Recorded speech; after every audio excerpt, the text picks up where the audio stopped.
فأنا ناصح لإخواني بالصدع بالحق تبيض وجوههم. السكوت في مسألة الحزبية يضرها، فاصدع بما تؤمر وأعرض عن المشركين. سلامي على دماج ورجالها والشيخ يحيى ودار العلم يا سعد بانيها. Bismillahirrahmanirrahim. Pada pelajaran kita Syarhul Manzumatil Baiquniyah, kita telah mengambil pada pertemuan sebelumnya seputar hadis al-mauquf, pembahasan seputar hadis al-mauquf.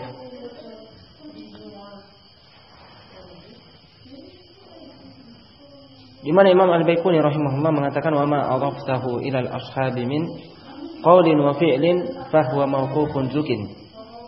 Dan hadis yang engkau nisbatkan kepada para sahabat dari ucapan dan perbuatan, maka dia adalah hadis yang mauquf zukin ay ulim. Nah, maka diketahui bahwasanya dia adalah hadis yang mauquf.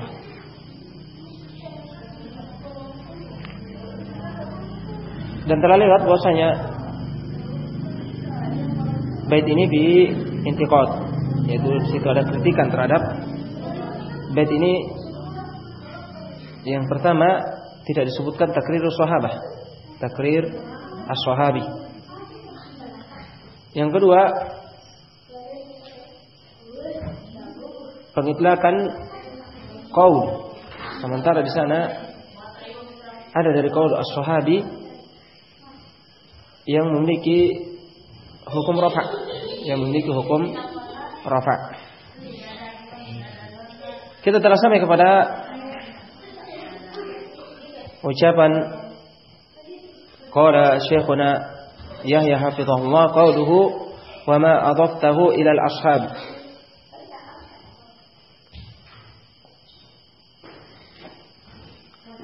Dan telah lewat as-sahaba huwa man laqiya an-nabiy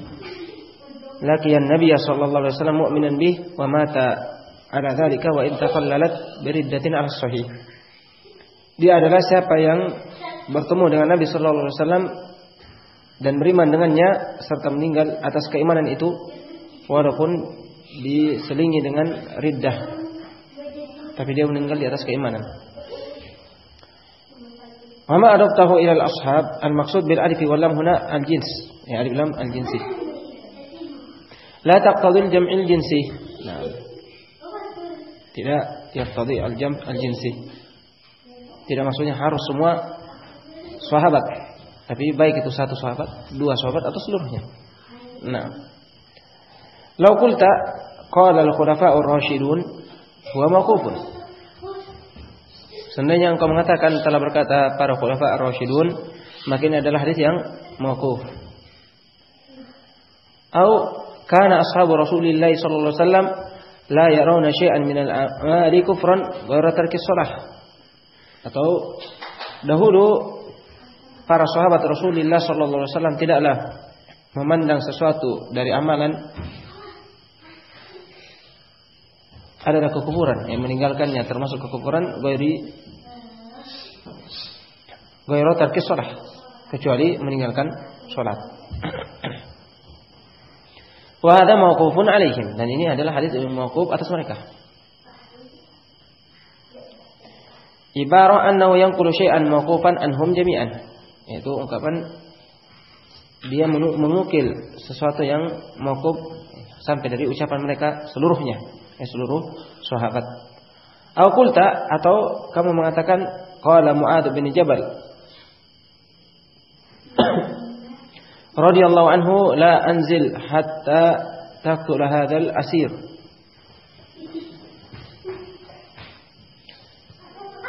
Atau ucapan Mu'adz bin Jabal, atau engkau mengatakan bahwa Mu'adz bin Jabal radhiyallahu anhu mengatakan saya tidak akan turun di atas dari kendaraanku sampai engkau membunuh tawanan ini, yang riddah, yang dari kalangan Yahud ketika di Yaman ada yang masuk Islam kemudian murtad.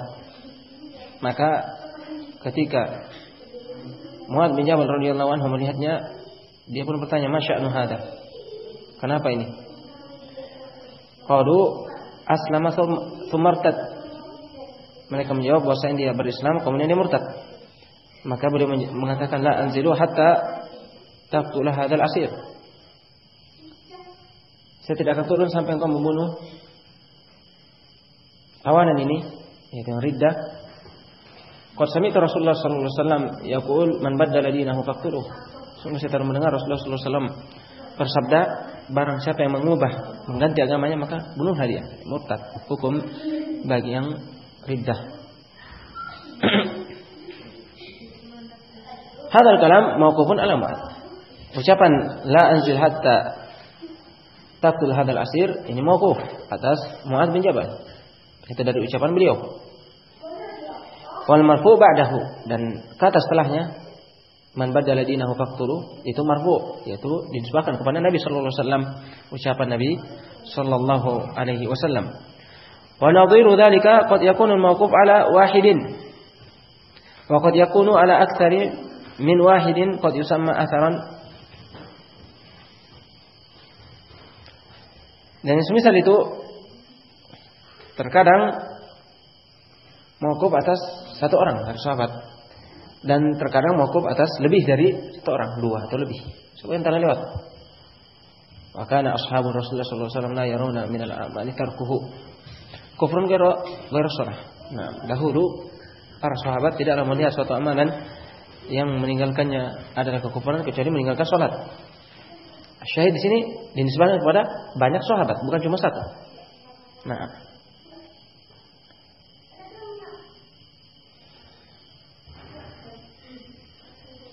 waqad yusamma atharan wa hadzal asl alladhi alaihi al-khurasaniyun wa jama'atun min ahli al-ilm.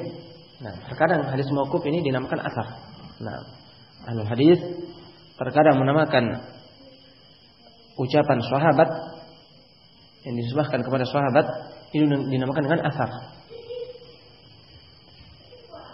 Dan inilah asal yang di sisi Khurasaniyun, orang-orang Khurasan. Wa jama'atun min ahli ilm, dan sekelompok dari ahlul ilm. Hadza wal masyhur bainan nas, dan inilah yang masyhur di tengah-tengah manusia, yang terkenal bahwasanya apabila itu adalah ucapan sahabat dinamakan athar. Wa qad yutliquna al-athar 'ala al-ahadits wa 'ala athar wa 'ala al-athar. Dan terkadang ahlul hadis juga mengitlaqkan athar, kata athar ini untuk hadis-hadis Rasulullah sallallahu alaihi wasallam, dan juga atas athar yaitu ucapan-ucapan para sahabat. Wa min dzalika kitab At-Tahawi Mushkilul Athar wa Ma'ani Al-Athar. Nah, di antara contohnya dari yang demikian ini, pengitlakan athar untuk hadis dan ucapan sahabat, yaitu yang marfu dan mauquf. Adalah kitab At-Tahawi, Imam At-Tahawi yang bertema Mushkilul Athar. Kitab beliau Mushkilul Athar wa Ma'ani Al-Athar, dan mana-mana Ma'ani Al-Athar.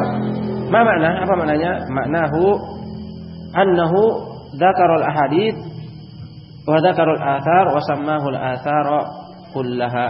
Nah, maknanya bahwasanya dua kitab ini, Mushkilul Athar dan Ma'ani Al-Athar, menyebutkan hadis-hadis yang dinisbatkan kepada Rasulullah sallallahu alaihi wasallam, dan menyebutkan athar, yaitu yang dinisbatkan kepada para sahabat, yaitu marfu dan mauquf, dan seluruhnya beliau menamai dengan athar.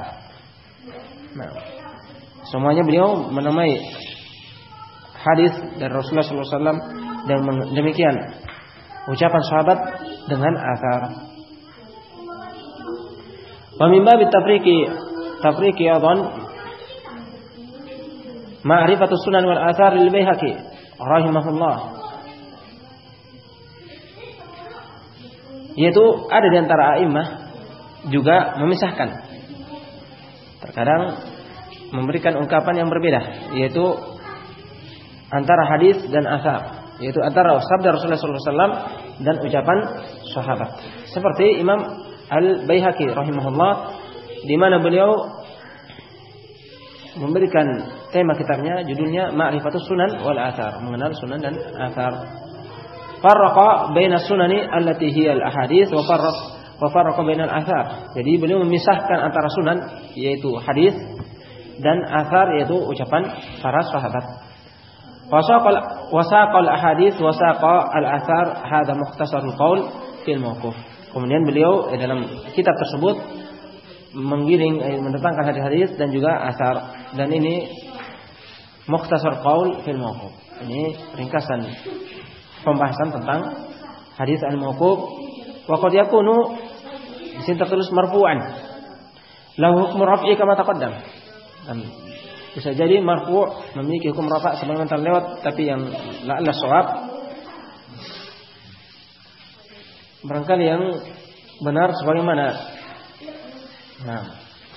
yang rajih bahwasanya beliau memasukkan sini wa qad yakunu mauqufan. Ini yang lebih dekat. Karena marfu' tentu tidak perlu dikatakan lahu hukum raf', karena dia telah dinisbatkan kepada Rasulullah sallallahu alaihi wasallam. Tapi dimaksud di sini al-mauquf.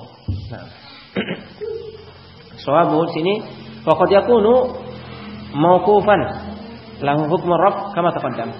Dan kadang hadis mauquf yang dinisbatkan kepada sahabat atau dari ucapan sahabat memiliki hukum rafa'. Seperti yang telah lewat ketika para sahabat mengatakan kunna naf'alu dzalika wa dzak. Nah, misalnya kada wa kada fi ahdi Rasulullah sallallahu alaihi wasallam. Kami dahulu melakukan ini dan itu pada zaman Rasulullah sallallahu alaihi wasallam. Atau minas sunnati kada, termasuk dari sunnah demikian. Maka ini lahu ar-raf'. Demikian di antara yang disebutkan oleh ulama bahwasanya apabila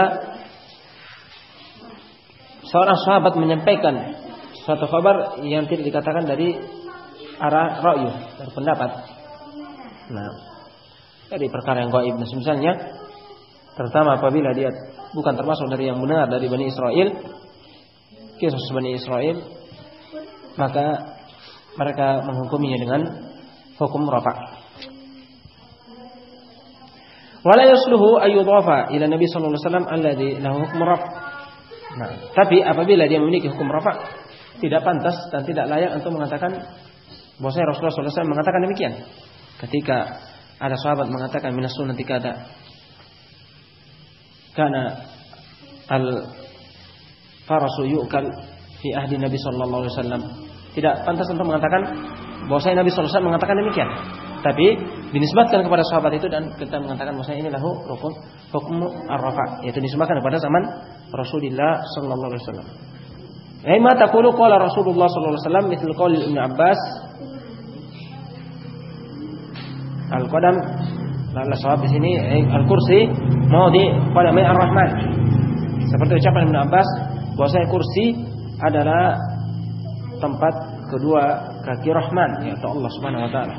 Wasi'a kursi samawati wal ard. Tafsir itu Ibnu Abbas radhiyallahu anhu mengatakan al-kursi ay mawdi' qadamai ar-rahman. Tapi kita tidak boleh mengatakan bahwa Rasulullah SAW bersabda demikian. Hanya saja kita mengatakan hadza lahu hukmu ar-raf', karena ini tidak diucapkan dari kibali ra'i, dari sisi akal.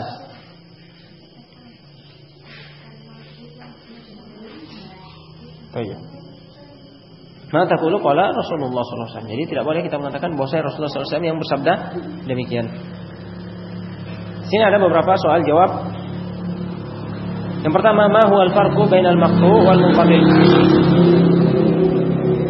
Apakah perbedaan antara hadis yang maqtu' dan hadis yang munqati'? Sama-sama dari madat qata'ah. Tapi di sana perbedaan antara maqtu' dan munqati'. Yang pertama, ma udhifa ila tabi'i huwal maqtu'. Hadis yang diidhafahkan kepada tabi'i, faman dunah, dan orang yang datang setelahnya, maka dia adalah hadis yang maqtu'. Amal munqati' fa huwa ma saqata min rijali sanadihi rajulun. Adapun munqati', hadis munqati' adalah hadis yang jatuh dalam sanad rijalnya seorang perawi, yaitu tidak bersambung, terputus. Dia langsung meriwayatkan dengan seseorang yang dia tidak mendengar darinya. Satu orang, yaitu dia tidak menyebutkan gurunya. Waqad yutlaqu 'ala al-mu'dhal wa 'ala al-mu'allaq wa 'ala al-mursal. Dan terkadang hadis penamaan munqati' diitlaqkan atas hadis yang mu'dhal, yaitu apabila dua yang perawinya yang tidak disebutkan 2 atau lebih, dinamakan mu'dhal. Atau mu'allaq, yaitu dari penulis kitab langsung kepada perawinya atau kepada yang disebutkan ucapan kepadanya, baik itu kepada sahabat atau Rasulullah sallallahu alaihi wasallam. Juga terkadang ahlul hadis mengistilahkan bahasanya hada munqati. Aul mursal atau mursal, yaitu tabi'in yang meriwayatkan langsung kepada Rasulullah sallallahu alaihi wasallam tanpa menyebutkan perantara. Juga terkadang ahlul hadis mengistilahkan ini dengan hadis munqati. Soal yang berikutnya, hal la yakunul munqati illa min kalamin Nabi sallallahu alaihi wasallam. Apakah hadis yang munqati itu tidak dihukumi kecuali kepada hadis yang dinisbatkan kepada Rasulullah sallallahu alaihi wasallam? Al-jawab la, tidak. Hatta al-athar fiha munqati'at. Bahkan athar sendiri, yaitu yang disebutkan kepada sahabat dari hadis yang mauquf, juga ada yang munqati. Syaratnya sampai kepada fulan, terkadang munqati, terputus. Ada yang tidak mendengar dari siapa yang dia nukilkan sebelumnya. Pertanyaan terakhir, alladzina qalu qaulu sahabi maqbul ishtaratu ma huwa syartuhum. Di antara ulama ada yang mengatakan bahwasanya ucapan sahabat itu diterima, makbul, dan sebagai hujjah. Mereka memiliki syarat. Apa syarat mereka? Yang pertama, la yukhalifu dalilan. Syarat ucapan sahabat itu diterima, yang pertama, tidak menyelisihi dalil. Yang kedua, wala yukhalifuhu ghairuhu minas sahabah. Tidak didapati seorang pun dari sahabat yang menyelisihinya. Apabila seorang sahabat berbicara, tidak didapati yang menyelisihinya. Ini syaratnya sehingga bisa diterima dan dijadikan hujjah oleh ucapan itu, ucapan sahabat ini. Yang pertama, tidak boleh menyelisihi dalil. Kalau menyelisihi dalil maka tidak diterima dan tidak dijadikan hujjah. Yang kedua, tidak boleh ada yang menyelisihinya dari sahabat selainnya. Nah, yang ketiga, wa yashtahira qaulah atau wa yashtahira qauluh. Ucapannya harus masyhur, terkenal. Nah, agar apabila terkenal dan tidak ada yang menyelisihinya, maka ini dinamakan dengan ijma' sukuti. Atau tidak ada yang mengingkarinya dan diikrarkan oleh selainnya apabila ucapannya masyhur. Hadhihi salah satu syurut. Inilah 3 syarat mereka menerima hadis atau athar sahabat. Nah, dengan ini kita telah selesai dari pembahasan hadis al-mauquf, dan insyaallah pada pertemuan berikutnya kita akan masuk pada pembahasan hadis baru, yaitu hadis al-mursal.